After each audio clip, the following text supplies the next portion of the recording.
श्रवण और उसके माता पिता ने मेरी आंखों के सामने अपने प्राण त्याग दिए। जिस धनुर्विद्या पर मुझे अभिमान हुआ करता था वही मेरे लिए अभिशाप बन गई। मैं दशरथ जिस शब्द भेदी बाण की विद्या का विशेषज्ञ था वही विद्या मेरे हाथों से ऐसा अनर्थ करा दिया। एक बाण से तीन मृत्यु, एक हत्या के साथ तीन हत्याओं का पाप है मेरे दिल में। और देखो आज उनकी बात सत्य हो रही है। वो समय आ रहा है, आज मेरे पास मेरा कोई भी पुत्र नहीं है। मेरा कोई पुत्र मेरे पास नहीं है। लगता है मेरा अंत समय आ रहा है। मेरा अंत समय आ रहा है। कौशल्य, कौशल्य, देखो तो मेरा राम, मेरा लक्ष्मण, मेरी पुत्री सीता मेरे किए हुए पापों का दंड भोगने के लिए आज वनों में भटक रहे हैं।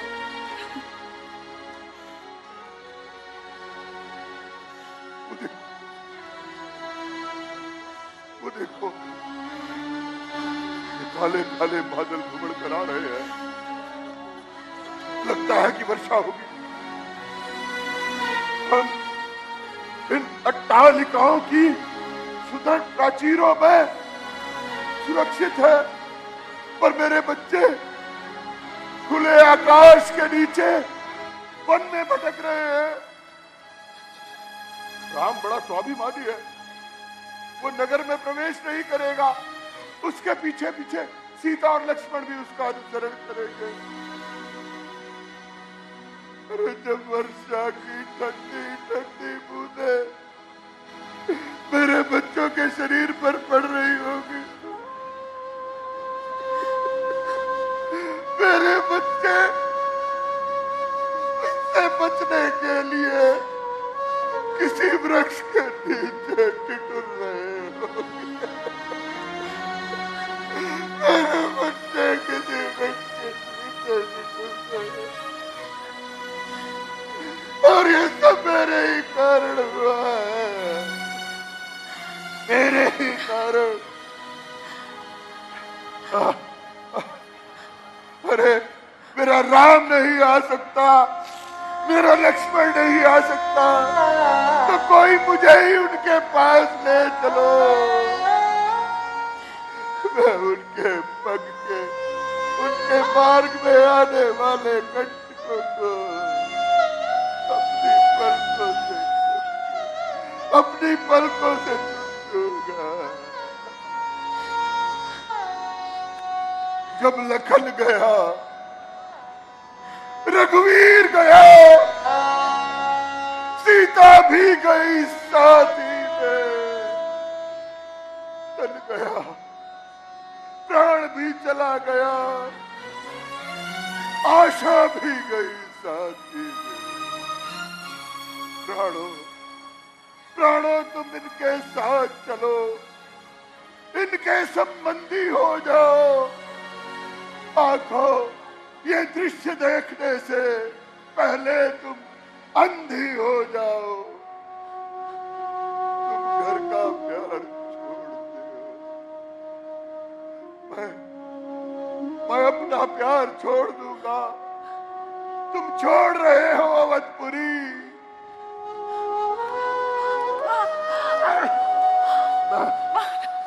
मैं ये संसार छोड़ दूंगा। सूर्य वंश के गुरु सूर्य, आज आज उदय ना होना अयोध्यापुरी की दुर्दशा बहुत ही दुख होगा। वो आकाश में चमकने वाले तारों, अपनी आंखें बंद कर लो। अरे दशरथ की निराशा को तुम देख न पाओ। पवन के सामने का एक पुस्ता सा दिया हूं मैं, प्रलय की आग में अब आप ही गिरते चला हूं मैं। मेरी विनती है तुम मत देखना दशरथ अवस्था,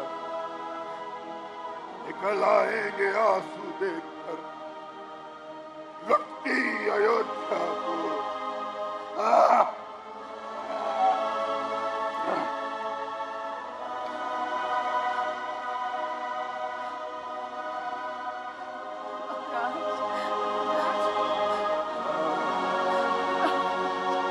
जा रहा हुआ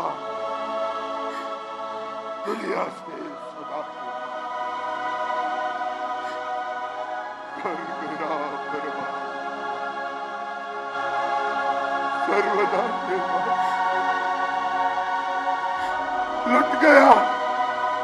लुट गया एक पापनी की ममता के पास है। दाश अपना कर लिया एक बेवफा के वास्ते। सांप पाला आस्ती आप अपनी हाल की हो गई वरदान के ही साथ ग्राहक जा।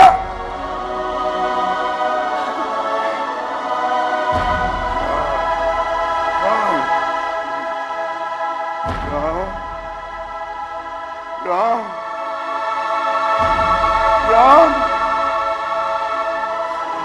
मेरे राम राम राम कहीं राम कहीं। महाराज उठिए महाराज, उठिए महाराज।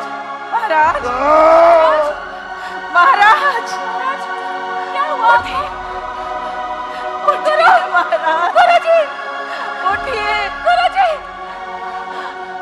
महाराज क्या हुआ आपको? महाराज राम राम कहीं महाराज उठिए महाराज। तनु पर हरि रघुपति क्या हो गया? राव गया महाराज क्यों नहीं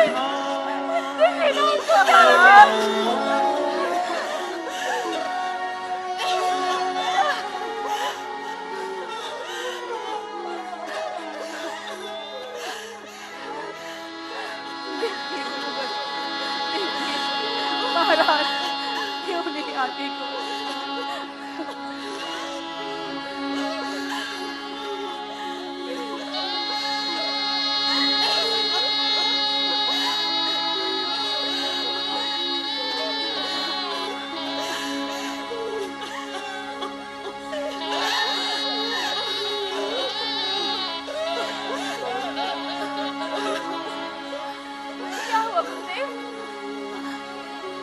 महाराज अब नहीं रहे। नहीं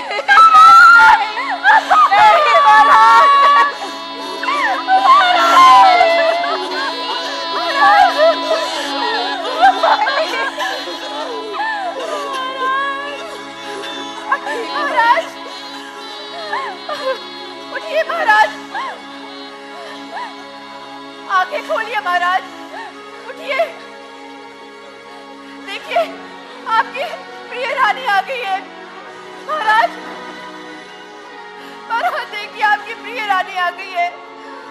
आंखें खोलिए महाराज, उठिए महाराज। मैं जानती हूँ आप मुझसे कुपित हैं, इसलिए ऐसा कर रहे हैं ना महाराज। देखिए आपने अपनी कैकई का बहुत दिल दुखाया है और दिल ना दुखाए महाराज। आंखें खोलिए महाराज, देखिए मेरे अश्रुओं को महाराज। महाराज उठिए ना।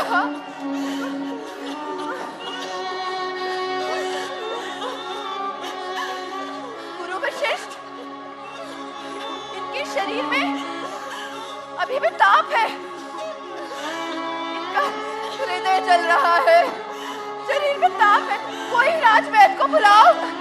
राजवैद्य, चुप हो जाइए महारानी, के कहिए चुप हो जाइए। आप ये विलाप करके महाराज के हृदय को और अधिक पीड़ा पहुंचा रही है। मैं आपसे निवेदन करती हूँ कि आप यहाँ से चले जाइए। चुप हो जाओ, चले जाइए, चुप हो जाओ। जो हो गया सो अब कहने को उसकी कोई लाभ नहीं, कोई लाभ नहीं। क्षमा करे दीदी, किंतु मैं आंसू को नहीं रोक पाऊंगी। धैर्य धारण करे महारानी, विधि को कौन टाल सकता है। जैसे जल के बिना नदियां, घास के बिना वन और ग्वालों के बिना गौओं की शोभा नहीं होती, उसी प्रकार राजा के बिना राज्य नहीं। और इस राज्य को देखने वाले महाराज दशरथ देवलोक चले गए। भजरथ ने सही कहा था कि राजा के बिना राज्य की व्यवस्था बिगड़ सकती है। हे दूत, तुम शीघ्र ही भरत के ननिहाल जाओ और उन्हें मेरा आदेश दो कि गुरुजी ने शीघ्र ही उन्हें बुलाया है। गुरुदेव, और महाराज की मृत्यु की सूचना? कदापि नहीं, महाराज की मृत्यु की सूचना कदापि नहीं। जो आज्ञा। तुम्हें बस जाकर ये बोलना है कि आपसे कोई आवश्यक कार्य आन पड़ा है। गुरुजी ने आपको शीघ्र ही बुलाया है। जो आज्ञा गुरुदेव। अब आप जाइए।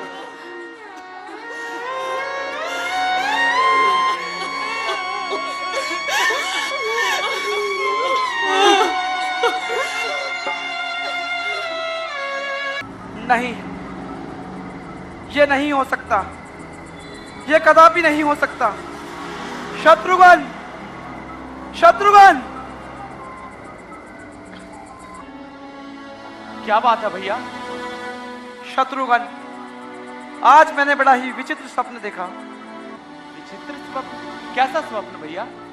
हाँ शत्रुघ्न, मैंने देखा चारों ओर चांदनी छिटकी हुई है। अयोध्या के नगरवासी सभी सो रहे हैं। अचानक चंद्रमा सूर्य से कई गुना प्रखर होकर चमकने लगा। उसकी तपन से सभी लोग, नदी नाले, सभी जीव जंतु सब पिघलने लगे। नगर के समक्ष बहने वाली नदी से अचानक काला लहू बहने लगा। पर्वत पिघलने लगे, शिलाएं टूटने लगी। नहीं नहीं शत्रुघ्न, ये तो किसी अनहोनी का संकेत है। शत्रुघ्न भैया, आप निश्चिंत रहें, ये केवल आपके मन का भ्रम है। ये तो केवल एक स्वप्न है और स्वप्न कभी सच नहीं होते। आप विश्राम करें, भोर होने में अभी एक पहर रहता है। शत्रुघ्न, ईश्वर करे ये स्वप्न ही रहे, किंतु मुझे लगता है अयोध्या में कोई अनहोनी घट गई है और जल्दी ही वहां से कोई अमंगल की सूचना आने वाली है। भैया विश्वास कीजिए, कोई अमंगल की सूचना नहीं आएगी। परंतु आप अयोध्या चलना ही चाहते हैं तो भोर होते ही हम अयोध्या की ओर प्रस्थान करेंगे। हाँ हाँ, हम भोर होते ही अयोध्या के लिए प्रस्थान करेंगे शत्रुघ्न। जी भैया, अभी आप आराम करें, मैं यही हूं आपके पास, आप आराम करें।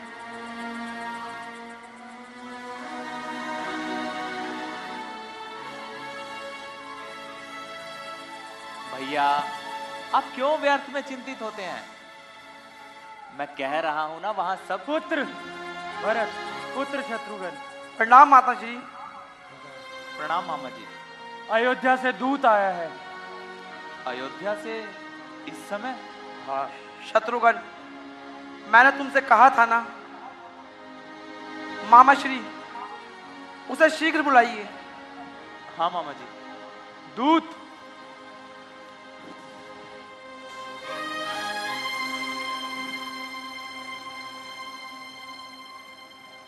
प्रणाम राजकुमार। प्रणाम। कहो दूत, क्या सूचना लाए हो?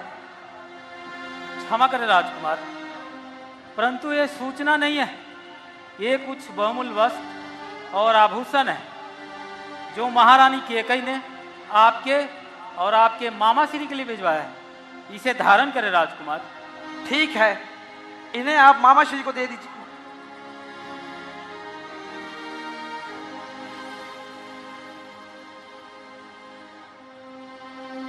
दूत, अयोध्या में सब कुशल से तो हैं?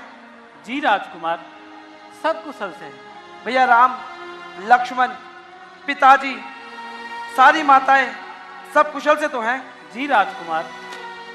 भैया लक्ष्मण और माता सुमित्रा सब कुशल से तो है ना? जी राजकुमार। गुरुदेव ने एक विशिष्ट कार्य से अति शीघ्र अयोध्या बुलाया है। मामा श्री, मुझे शीघ्र अयोध्या जाने के लिए कहा जा रहा है, आपकी क्या आज्ञा है? पुत्र भरत, तुम्हें शीघ्र ही अयोध्या के लिए जाना चाहिए। ठीक है मामा जी, अभी तो मैं जा रहा हूं, जब भी आप मुझे बुलाएंगे मैं शीघ्र ही चला आऊंगा। चलो दूत। प्रणाम मामा जी।